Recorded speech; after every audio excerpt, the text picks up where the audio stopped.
पर्वत को जाकर के पिशाच होने की प्राप्ति उसको हुई। अब यहाँ पर कहते हैं जब उसकी जो पत्नी चंचुला थी भैवी, बहुत दिनों तक पति की मर जाने के पश्चात अपने पुत्रों के साथ रही और जार पुरुषों का सेवन करती रही। तो किसी कार्य विशेष में है और कोई पुण्य पर्व आया होगा, अमावस्या पूर्णिमा आदि आई होगी, कोई सोमवती अमावस्या पड़ी होगी, तो वह गाँव वालों के साथ घूमने के लिए तीर्थ यात्रा को चली गई। तो तीर्थ यात्रा को कहाँ पर गई तो कहते हैं गोकर्ण क्षेत्र को गई, यानी दक्षिण भारत में समुद्र किनारे। तो वहाँ पर घूमते घूमते स्नान आदि किया हुआ किसी तीर्थ में, और किसी देवालय में घूमते घूमते इधर देखना, जैसे बाजार में घूमते हैं मेला देखते हैं, उसी प्रकार से घूम रही थी। तो घूमते घूमते वो एक देवालय में पहुँच गई, अतः शिव जी के मंदिर वाला जो स्थान था वहाँ पर पहुँच गई। और वहाँ पर कोई ब्राह्मण कथा का पाठ कर रहा था, अतः कथा बोल रहा था, प्रवचन कर रहा था। जो बोल रहा था तो कहते हैं प्रसंग ऐसा चल रहा था जिससे प्यारा गिराने वाला हो। तो उसमें उस काल में घूमते घूमते जब गए थे तो प्रसंग चल रहा था कि जो कोई भी स्त्री है अपने पति को छोड़ करके अन्य दूसरे पुरुषों से, जात पुरुषों के साथ संबंध बनाती है तो काम तो वह स्त्री को मरने के पश्चात यमराज जी के दूध पकड़ कर ले जाते हैं और उसके शरीर को छेदन करते हैं, तब लोहे का पिंड उसके शरीर में प्रवेश कराते हैं। ऐसी कथा चल रही थी उस काल में। तो उस कथा को सुनकर के उसको भय उत्पन्न हो गया, क्योंकि वैराग्य को बढ़ाने वाली थी। तो इसके पश्चात उसने कथा सुनी, शांति से सुनी। फिर इसके पश्चात जब कथा समाप्त हुई तो सारे ब्राह्मणों को प्रणाम करके जो सुनने वाले थे वो चले गए। अब चले जाने के पश्चात वह बैठी रही। तो एकांत में जाकर के जब सारे निकल गए, कथा के सुनने वाले सारे निकल गए, ब्राह्मण अकेला बचा। तो एकांत में जाकर से उससे कहा कि हे ब्राह्मण देवता, मेरी रक्षा करिए, मैंने न जानकर, अपने धर्म को न जानकर के गलत आचरण कर लिया, गलत विचार किया है, इसलिए मैंने आपकी कथा सुनी। उस कथा को सुनकर के मेरे शरीर में कंपन हो रहा है, कपकपी लग रही है, क्योंकि मैंने इस प्रकार की कथा जो आपने वर्णन किया पहले नहीं सुनी थी। तो उसको सुनकर के मेरे को भय उत्पन्न हो गया, वैराग्य हो गया, विषयों से वैराग्य उत्पन्न हो गया, मेरी रक्षा करिए। तो ब्राह्मण देवता ने पूछा तुमने क्या किया था, उसका वर्णन करो। उसने शुरू से लेकर के अंत तक सारी कथा श्रवण करा दी। अतः मैंने ऐसा कार्य किया था। तो ब्राह्मण देवता ने कहा कि तुमको पश्चाताप हो गया। पश्चाताप क्या हो जाता है? प्रायश्चित होता है। कोई हमने गलत कार्य कर दिया, जान करके, अनजान करके, न जान करके अथवा जान करके, फिर उस कार्य के प्रति हमारा पश्चाताप यदि हो जाता है तो फिर वो पश्चाताप से प्रायश्चित हो जाता है और बाद में संकल्प करता है व्यक्ति कि मैं ऐसा आगे कार्य नहीं करूँगा। तो उसको भी पश्चाताप हो गया। तो ब्राह्मण ने देखा कि तुमको बहुत पूर्व के कर्मों को तुमने जो किए थे जान करके न जान करके, तो उसके प्रति तुम्हारा पश्चाताप हो गया, अतः प्रायश्चित हो गया, पश्चाताप करने लगी और आगे भविष्य में न करने का तुमने संकल्प कर लिया। अब तुमको विष्णु से वैराग हो गया और भगवान शिव जी के प्रति कथा श्रवण करने का तुम्हारी इच्छा हो गई। अब मैं तुम्हारे निमित्त उस शिव पुराण की कथा को कहता हूँ जिसको श्रवण करके तुमको सदगति की प्राप्ति होगी और तुमको मोक्ष पद की प्राप्ति होगी, शिवलोक की फल की प्राप्ति होगी, और जो तुमसे पाप बन गए थे उस पापों की निवृत्ति हो जाएगी। तो उसने भी कहा कि तुम ही मेरे माता हो, तुम ही मेरे पिता हो, तुम ही मेरे गुरु हो, मेरा उद्धार करिए, मेरा उद्धार करिए। इस प्रकार से चंचुला ने ब्राह्मण से प्रार्थना करी तो उसने कथा का आरंभ किया, अतः कथा श्रवण कराई। उसको लेकर के यहाँ पर कहते हैं दृष्टि काले प्रबुद्धासी शिवानुग्रह तो पराम महाम शिव पुराणस्य स्वतः वैराग्यवत् कथाम। तो यहाँ पर कहते हैं चंचुला नाम की ही जो स्त्री थी, ब्राह्मण की पत्नी थी, उसने ब्राह्मण के मुखारविंद से वैराग्य को बढ़ाने वाली शिव जी की अनुग्रह से शिव जी को प्रसन्न करने वाली कथा का स्मरण किया। तो इस प्रकार से शिव पुराण की कथा को सुन करके वैराग्य वाली हो गई और शिव जी का उसके प्रति अनुग्रह हो गया। यहाँ पर कहते हैं शिव पुराण की कथा और ज्ञान को प्राप्त, शिव पुराण की कथा उसने श्रवण करी, वो कुछ काल के पश्चात ज्ञान को उसको प्राप्त हो गया और शिव जी की भी अनुग्रह उसको हो गया। अतः शिव जी ने उसको क्या कर दिया, अनुग्रह कर दिया। अर्थात कहते हैं कि तुम शिव की पुराण की कथा सुनोगी तो जिस इष्ट देवता की, जिस पुराण की कथा श्रवण करेंगे उसमें जो प्रधान देवता होगा, तो प्रधान देवता सुनने वाले के ऊपर कृपा करता है।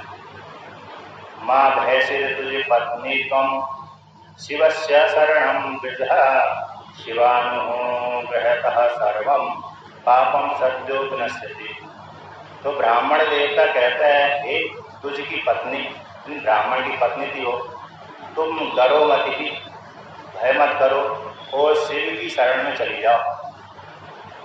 अर्थात शिव जी को ही अपना इष्ट देवता स्वीकार कर दो और शिव की अनुग्रह से, शिव की कृपा से तुम्हारे सारे पाप में से शिव भी नष्ट हो जाएंगे, क्योंकि जो तुमने पाप किए थे शिव की शरण में जाने से वह शिव जी तुम्हारे सारे पापों को नष्ट कर देंगे। भगवान श्री कृष्ण भी गीता में कहते हैं, मामेकम शरणं व्रज सर्वधर्मान् परित्यज्य मामेकम शरणं व्रज। सारे धर्मों को त्याग करके मेरी शरण में जाओ। अतः मुझे मेरा ही चिंतन करो, मेरा ही भजन करो, मेरा ही गुणगान करो। तो जब इस प्रकार से एक इष्ट देवता को स्वीकार करके, पकड़ करके हम भजन करते हैं, चिंतन करते हैं, जप करते हैं, तो वह इष्ट देवता हमारे ऊपर अनुग्रह कर देता है और सारे पापों को समाप्त कर देता है। तो यहाँ पर भी कहते हैं कि तुम शिव जी की शरण में चली जाओ और शिव जी का ही भजन करो। शिव की अनुग्रह से, शिव की कृपा से तुम्हारे पाप शीघ्र ही नष्ट हो जाएंगे। वक्ष्यामि ते परम वस्तु शिव कीर्ति ही समन्वितम भविष्यति गतिर्येन सर्वदा ते सुखाभा। ब्राह्मण देवता कहते हैं उस चंचला नाम की स्त्री से, फिर मैं तुम्हारे लिए परम वस्तु का उपदेश करूंगा जो कीर्ति से समन्वित है, ऐसी जो श्रेष्ठ वस्तु है। आता श्रेष्ठ वस्तु कौन है? भगवान शिव जी का स्वरूप का प्रतिपादन। शिव रूप जो वस्तु है जिसको श्रवण करके व्यक्ति कल्याण का भागी हो जाता है। अनेक स्त्री अथवा पुरुष जो कोई भी भगवान शिव जी के स्वरूप का श्रवण करते हैं तो वो कैसे हो जाते हैं? उनको मोक्ष पद की प्राप्ति हो जाती है। और शरीर, जिस शरीर में सुन रहे हैं उस शरीर में रहते रहते उनको सुख की प्राप्ति होती रहती है।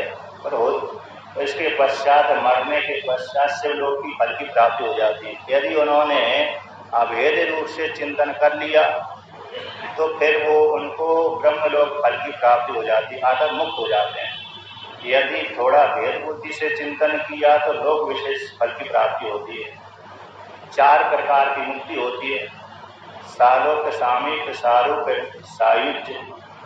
एक मुक्ति होती है लोक फल को देने वाली, यहाँ से मर करके उस लोक में चला गया, शिवलोक है। सालोक है, सामीप्य, दूसरे शिवलोक में जाकर के शिव जी के नजदीक में उसको रहने का घर मिल जाता है कि नहीं? जैसे राष्ट्रपति, प्रधानमंत्री आदि होते हैं तो उनका जो निवास स्थान है उसी निवास स्थान के पास में दूसरे व्यक्तियों को रहने का जगह मिल जाती है, किंतु सभी को नहीं मिलती। जो अधिकारी होते हैं उन्हीं को मिलती है। तो उसी प्रकार से जो व्यक्ति यहाँ से मर कर गया है, यदि अच्छा भक्त है तो शिव जी के नजदीक रहने का अवसर प्राप्त हो जाता है। सामीप्य, सारूप, भगवान शिव जी का जो रूप होगा उस रूप को प्राप्त हो जाता है। अतः शिव जी का जो रूप वर्णन करते हैं उसी रूप को प्राप्त हो जाता है, ऐसा भजन करने वाला। अब एक चौथी मुक्ति हो गई सायुज्य। अब सायुज्य मुक्ति है, उत्तम मुक्ति कहलाती है। भगवान शिव जी के शरीर में ही प्रवेश कर जाता है तो शिव जी और जो भक्त है एक ही हो जाते हैं, व्यापक हो जाते हैं। अभी तक तो 3 मुक्तियों में तो भेद देता है, अलग अलग बना रहता है। चौथी मुक्ति जो साहित्य मुक्ति होती है, जिसको वेदांती ब्रह्म ज्ञान के द्वारा प्राप्त कर लेते हैं, तत्वमसी महावाक्यों के माध्यम से उसी मोक्ष पद की प्राप्ति होती है। ऐसी जो मुक्ति को साहित्य मुक्ति कहते हैं। तो शिव में और भक्त में कोई भेद नहीं रहता। शिव जो भक्त है शिव में प्रवेश कर जाता है और शिव भक्त एक ही हो जाता है। ब्रह्म और जीव एक ही हो जाता है। तो यहाँ पर कहते हैं शिव कीर्ति से युक्त परम वस्तु को मैं तुम्हारे लिए उपदेश करूंगा, और कहते हैं उसके सुनने से तुमको श्रेष्ठ गति की फल की प्राप्ति होगी, सुख को देने वाली गति की प्राप्ति होगी उसके श्रवण करने से। सत्य कथा श्रवणादेव जाता दे मतिरीदृशी पश्चातापान्विता सुखा वैराग्यम विषयेषु। तो ब्राह्मण देवता कहते हैं कि तुमने सत्य कथा के श्रवण से तुमको इस प्रकार की बुद्धि उत्पन्न हो गई, क्योंकि जिस काल में कथा चल रही थी उस कथा को तुमने श्रवण किया, उसी पाप को तुमने किया था, उसको सुनकर के तुमको वैराग्य और भय उत्पन्न हो गया। भय हो जाने से व्यक्ति उस विषय को छोड़ देता है। यदि भय नहीं है राजा का भय प्रजा को नहीं है तो प्रजा गलत बिगाड़ करने लगती है, अपराध करने लगती है। यदि राजा दंड देता है प्रजा को, अपराध करने वाले को, प्रजा को नहीं, अपराध करने वाले को यदि दंड देता है राजा, तो वहाँ पर अपराध होना बंद हो जाते हैं। तो जहाँ पर राजा दंड मतलब अपराधी को दंड नहीं देता, वहाँ पर प्रजा को दुखी करते रहते हैं अन्य व्यक्ति, अपराधी व्यक्ति, और अराजकता फैला देते हैं। चोरी है, डकैती है, बलात्कार आदि है, वहीं पर होते हैं जहाँ पर राजा दंड नहीं देता अपराधी को।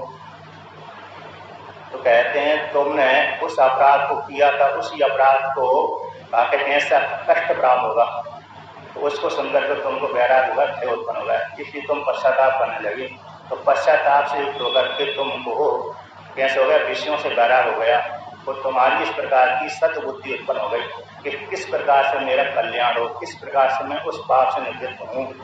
यदि पाप से निवृत्त नहीं होगी तो फिर मैं भयंकर कष्टों को भोगना पड़ेगी मेरे को। पश्चाताप पापकृतां पापानां निष्कृतिः परा सर्वेषु वर्णितं सद्भिः सर्वपापे विशोधनम्। यहाँ पर शास्त्र कहता है जो पापी व्यक्ति हैं, यदि पापी व्यक्तियों ने पाप कर दिया था भूतकाल में, जान करके अथवा न जान करके, ऐसे व्यक्ति फिर यदि पश्चाताप करते हैं तो पश्चाताप के द्वारा उनके पाप की निवृत्ति हो जाती है। पापों की निवृत्ति कब हो जाती है? पाप करने वालों की पश्चाताप से हो जाती है कि अभी मैंने ये पाप कर दिए हैं, अब भविष्य में मैं ऐसे पाप नहीं करूँगा।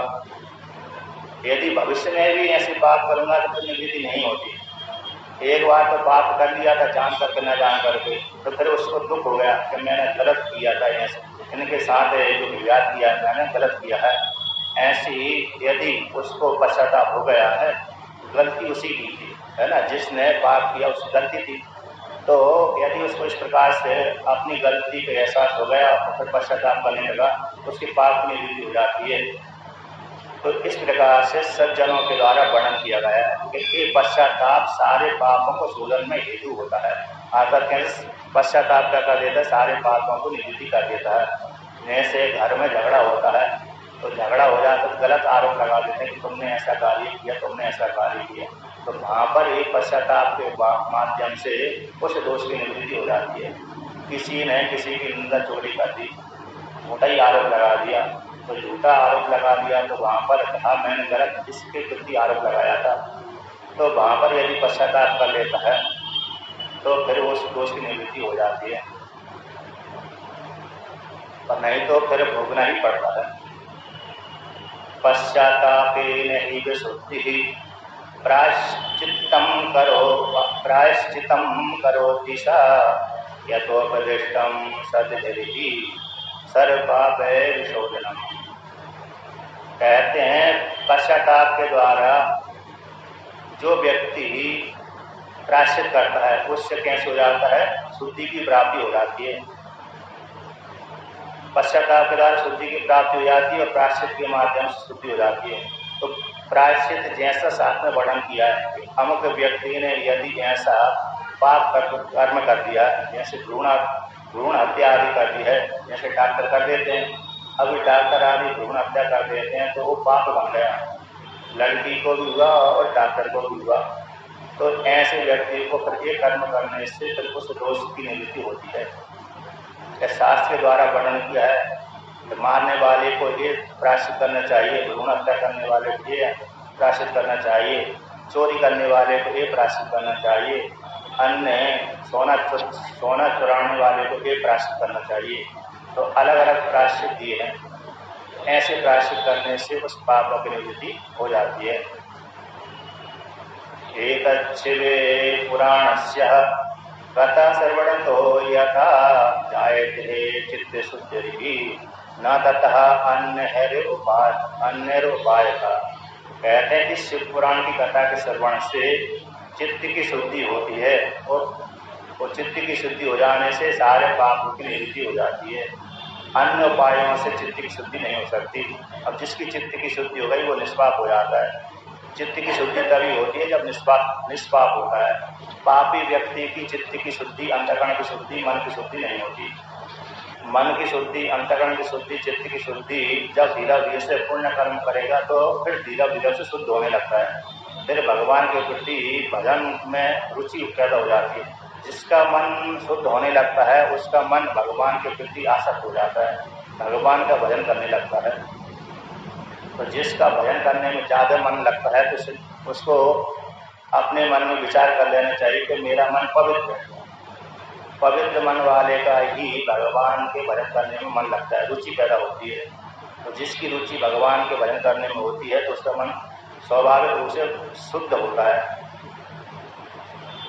शोध्यमानं दर्पणं हि यथा भवति निर्मलं ततहि तत् कथया चैतो विशुद्धिं याति संशयम्। तो यहाँ पर उदाहरण देते हैं शास्त्रकार, जैसे दर्पण को साफ करने से वह निर्मल हो जाता है और अपना चेहरा जो व्यक्ति दर्पण में अपना चेहरा देखता है तो वो दिख जाता है। जब कांच को घिसते हैं, दर्पण को घिसते हैं, कांच को देखते हैं तो उसमें चेहरा देखने की योग्यता आ जाती है। तो साफ करने से, शोधन करने से उसमें क्या हो जाता है, चेहरा दिख जाता है, निर्मल हो जाता है। जिस प्रकार से दर्पण को साफ करने से, कांच को साफ करने से वो शुद्ध हो जाता है, उसी प्रकार से चित्त की शुद्धि भी कथा के द्वारा हो जाती है। कथा के श्रवण से इस प्रकार से चित्त की शुद्धि हो जाती है, इसमें संशय नहीं करना चाहिए। जब कथा श्रवण करेगा व्यक्ति तो उसमें दोष का मार्जन करने का उपाय बतलाते हैं कि अमुक व्यक्ति ने ये कर्म किया तो इस प्रकार से कर्म करेगा तो चित्त की शुद्धि हो जाएगी, दोष की निवृत्ति हो जाएगी और भगवान के कथा का श्रवण करते करते उसके पाप समाप्त होने लगेंगे, पुण्य बढ़ते रहेंगे। तो पुण्य बढ़ते बढ़ते बढ़ते उसकी मन में आस्तिक बुद्धि, प्रेम की वृद्धि, भगवान के प्रति आसक्ति, वो सभी में मैत्री भाव उत्पन्न होने लगता है। फिर झगड़ा आदि करना बंद कर देता है और किंतु कर्तव्य कर्म करता है। जो उसका कर्तव्य कर्म है, जिस वर्ण में पैदा हुआ है वो कर्म करता है। ब्राह्मण वर्ण में पैदा हुआ तो ब्राह्मण संबंधी कर्म करता है, क्षत्रिय वर्ण में पैदा हुआ तो क्षत्रिय संबंधी कर्म करता है, वैश्य वर्ण में पैदा हुआ तो वैश्य संबंधी, और शूद्र वर्ण में पैदा हुआ तो शूद्र संबंधी कर्म करता है। कर्म करने में कोई दोष नहीं है। जो जिस वर्ण में पैदा हुआ उसके अनुसार कर्म करने में कोई हानि नहीं है, करते रहना चाहिए। विशुद्धि चेतसी शिवो निगृणहं तिष्ठति सांविकः ततो याति विशुद्धात्मा सांबे शंभो परम पदम। कहते हैं जिन मनुष्यों को चित्त शुद्ध हो गया तो उन मनुष्यों के चित्त में भगवान शिव जी विराजमान हो जाते हैं।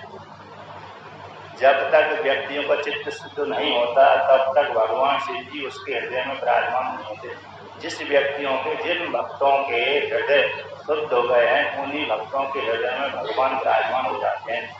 तो जिसका हृदय में भगवान विराजमान है, बैठे हुए हैं, तो ऐसे व्यक्ति को मरने के पश्चात परम पद की प्राप्ति हो जाती है। ज्ञान हो गया है तो मोक्ष पद की प्राप्ति हो जाती है। यदि ज्ञान नहीं हुआ तो शिवलोक की शिव सारूप की प्राप्ति हो जाती है। अतः सर्वस्य वर्गस्य तत्कतः साधनं मतम् एतद् अष्टम महादेवो निर्मम एकाग्रहादिमाम्। ब्राह्मण देवता कहते हैं चंचुला नाम की स्त्री से कि सारे वर्णों के लिए, ब्राह्मण के लिए, क्षत्रिय के लिए, वैश्य के लिए, शूद्र के लिए सारे वर्णों के लिए भगवान शिव जी ने इस शिव पुराण की कथा की रचना की है। इसको सुनकर के व्यक्ति पापों से मुक्त हो जाता है, शिवलोक फल की प्राप्ति हो जाती है। शिव जी ने जीवों को कल्याण करने के लिए, संसार से तारने के लिए एक ग्रंथ की रचना की है, उपदेश किया है। फिर इसको सुनकर के व्यक्ति कल्याण का भागी हो जाता है और सिद्धि को प्राप्त हो जाता है। कथया सिद्ध्यति ही ध्यानम अनयः गिरिजपते ध्यानात् ज्ञानम परम तस्मात् कैवल्यम भवति ध्रुवम्। कहते हैं गिरजा के पति जो भगवान भोलेनाथ हैं, गिरजापति कहलाते हैं। गिरजा के पति यानी गिरजा गिरिराज से जो पैदा हुई है उसको बोलते गिरि यानी पर्वत, उससे जो पैदा हुई तो गिरजा कहलाई। ऐसी पार्वती के जो पति हैं वो भगवान भोलेनाथ। ऐसे भगवान भोलेनाथ की कथा से ध्यान की सिद्धि हो जाती है। उस ध्यान के द्वारा ज्ञान की प्राप्ति होती है और ज्ञान के माध्यम से मोक्ष पद जो कैवल्य मोक्ष है उस कैवल्य मोक्ष फल की प्राप्ति हो जाती है। पहले कथा से ध्यान की सिद्धि होगी, ध्यान से फिर ज्ञान की प्राप्ति होगी, ज्ञान से फिर मोक्ष फल की प्राप्ति होती है। एक साधन है, क्रम से होता है। पहले श्रवण करना चाहिए, मनन करना चाहिए, फिर निध्यासन करना चाहिए। पहले आत्मा के विषय में श्रवण करता है, फिर मनन करता है व्यक्ति, फिर निध्यासन करता है। तो निध्यासन के माध्यम से उस फल की प्राप्ति हो जाती है। यहाँ पर आगे कहते हैं एतत्कतः श्रवणः कृत्वा ध्यानम् उपापते महापते ते पश्चातापि न पापा भैवा सिद्धि मार्गः। कहते हैं जो कोई व्यक्ति भगवान शिव जी की कथा का श्रवण करता है तो श्रवण करने से ध्यान की योग्यता उसमें आ जाती है। कथा कहता है आचार्य वक्ता आदि है, तो वहाँ पर वक्ता जब कथा को कहता है तो भगवान शिव जी के 2 हाथ हैं, 10 हाथ हैं, 5 मुख हैं, है ना। 4 दिशा के 4 मुख हो गए और एक ऊपर का हो गया। पंचायतन जो 5 मुख वाले शिव जी हैं वो कम देखते हैं, 5 मुख वाले 1 मुख वाले देखते हैं।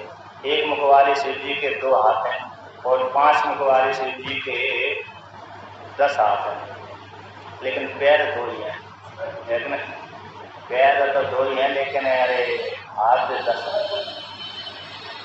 इस प्रकार से तो भगवान शिव जी के जो स्वरूप का वर्णन करते हैं, अब ऐसा वर्णन कर दिया तो उसको मन में व्यक्ति सुनने वाले के मन में बैठ जाती है कि शिव जी ऐसे हैं, 5 मुख वाले, 2 मुख वाले, 1 मुख वाले, तो उसके इतने हाथ हैं। ऐसा उनका शरीर का गोरापन है, यहाँ पर कालापन है, यहाँ पर गोरापन है, इस प्रकार से वर्णन करते हैं। तो इस प्रकार का ध्यान करने से मन एकाग्र हो जाता है। तो एकाग्र हो जाने के पश्चात वो जो पापी व्यक्ति है शुद्ध हो जाता है, सिद्धि को प्राप्त हो जाता है।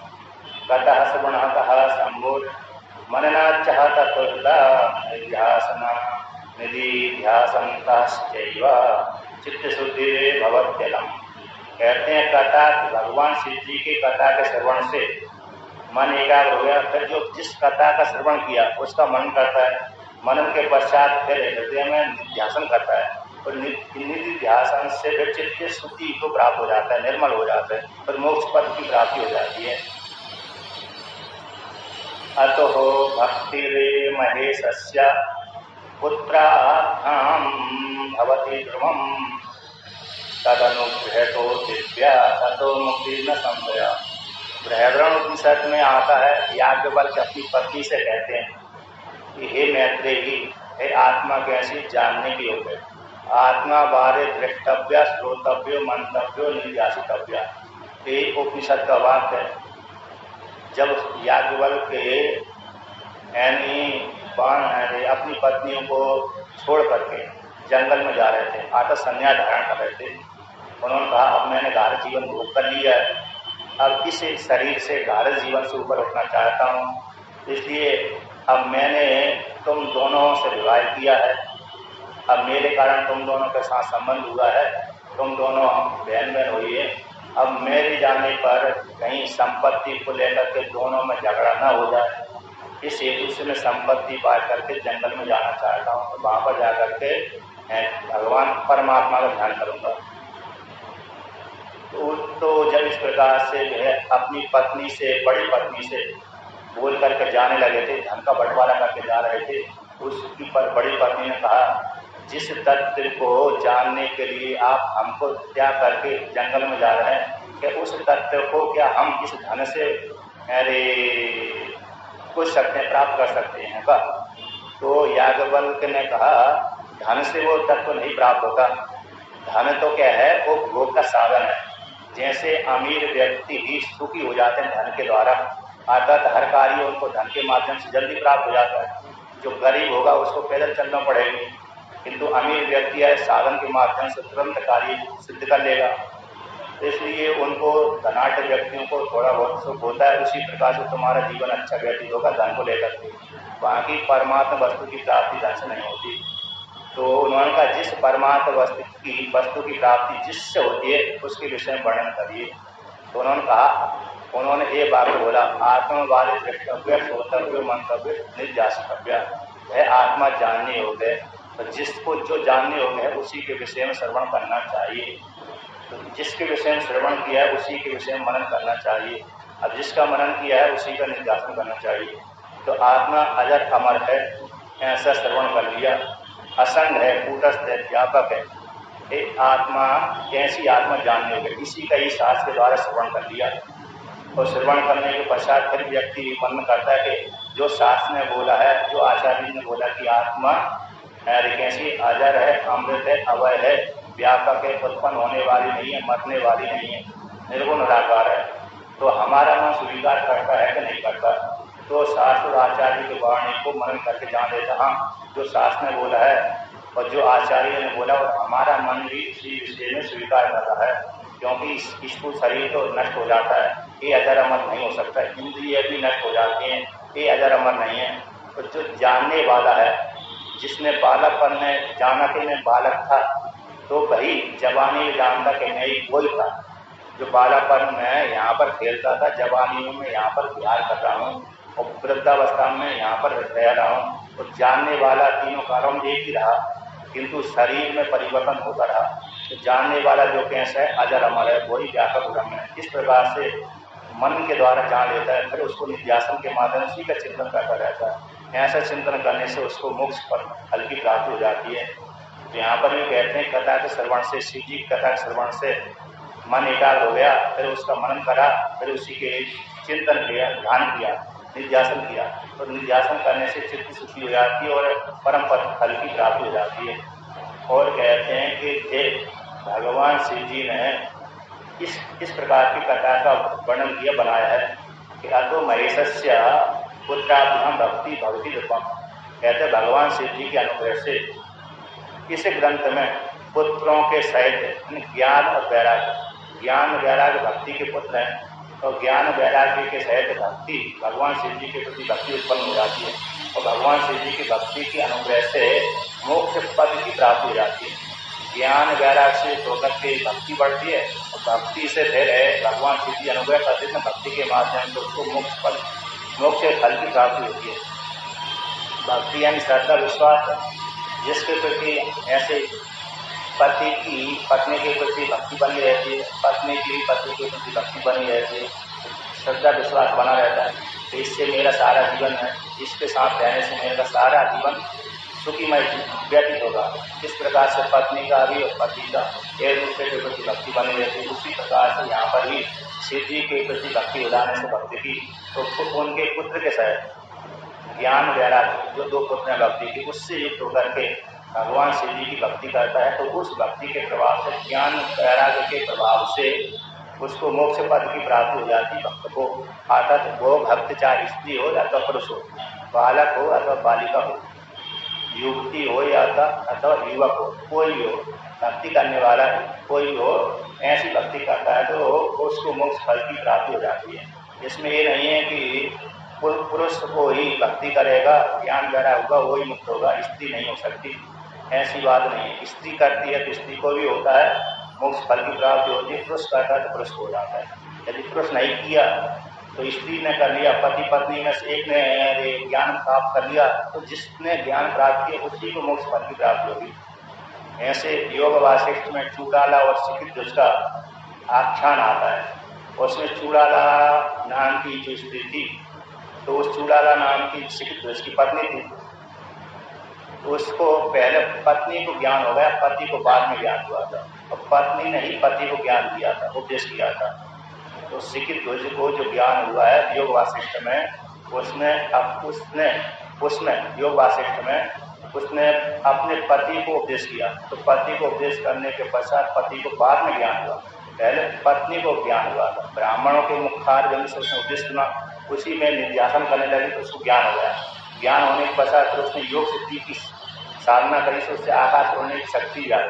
पर बाद में उसने पति को कहा तुम ऐसे ऐसे चिंतन करो, तो बाद में पति के माध्यम से पत्नी ने कहा, उपदेश किया पति को।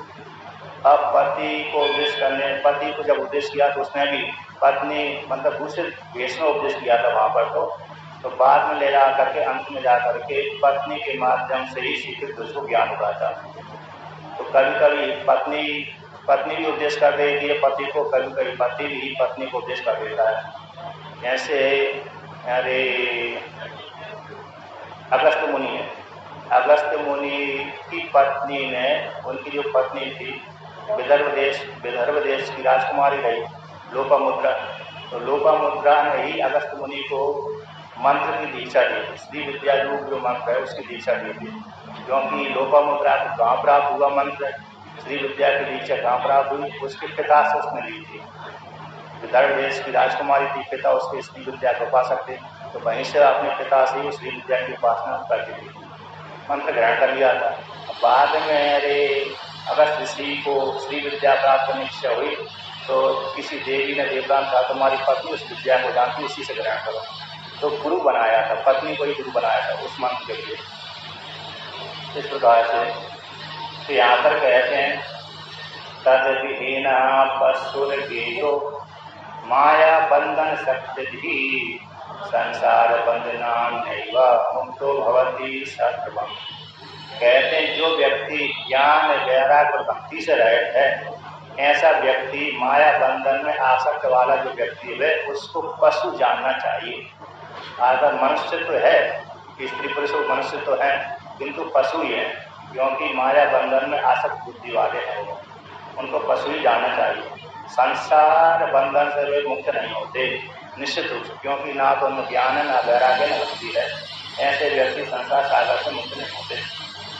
अतो ही तुझे पत्नी तुम विषयो निवृत्ति ऋणो शंभो कथाम जयिताम लक्ष्य परम पावनी।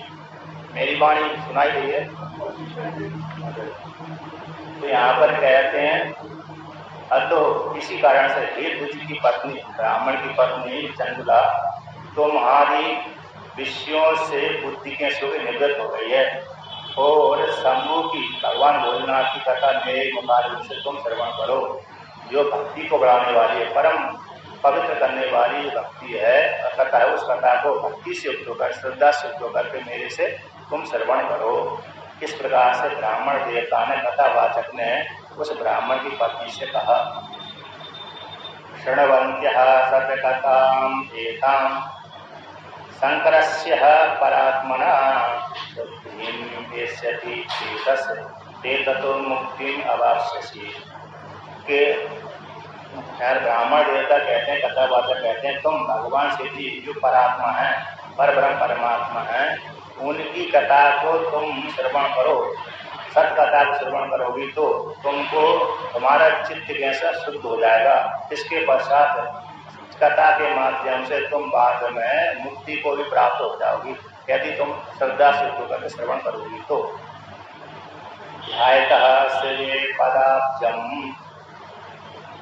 ध्यायता श्रीपादाब्जम चेतसः निर्मलेन बहि एकेन जन्मनः मुक्तिं सत्यम सत्यम वदाम्यहम्। यहाँ पर एक ग्रंथकार यानी ब्राह्मण देवता कहता है कि सत्य प्रतिज्ञा कहता है, ऐसा कम ही लोग कहते हैं कि तुमको मुक्ति यहाँ पर हो जाएगी, इसी जन्म हो जाएगी, ऐसा आचार्य बहुत ही कम बोलते हैं।